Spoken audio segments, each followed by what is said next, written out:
ఆదిలాబాద్ జిల్లా జైనద్ మండలం పరిధిలోని పాఠవి గ్రామంలో దత్త జయంతిని పురస్కరించుకుని పల్లకి సేవ కార్యక్రమం కన్నుల పండుగగా కొనసాగింది.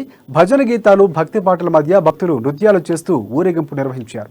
అంతకుముందు ఆలయంలో ప్రత్యేక పూజలు చేసి మంగళ హారతులు ఇచ్చారు. అనంతరం గ్రామ వీధుల గుండా శోభయాత్ర చేపట్టారు. దీంతో గ్రామంలో భక్తిభావం వెల్లివిరిసింది. నేత్ర పర్వంగా సాగిన ఈ ఉత్సవంలో పలువురు భక్తులు, గ్రామస్తులు పాల్గొన్నారు.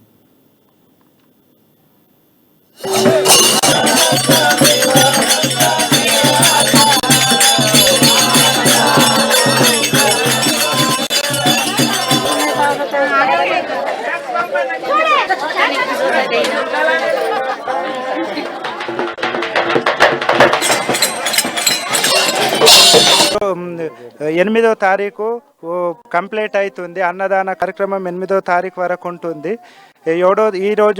ఏడో తారీఖు రోజు ఇప్పుడు ప్రొద్దున 12 గంటల నుండి ఊరేగింపు పార్టీ బిలో పార్టీ కేలో ఊరేగింపు ప్రోగ్రాం జరగబడుతుంది. దీనికి భక్తులు విశేషంగా రావడం జరిగింది.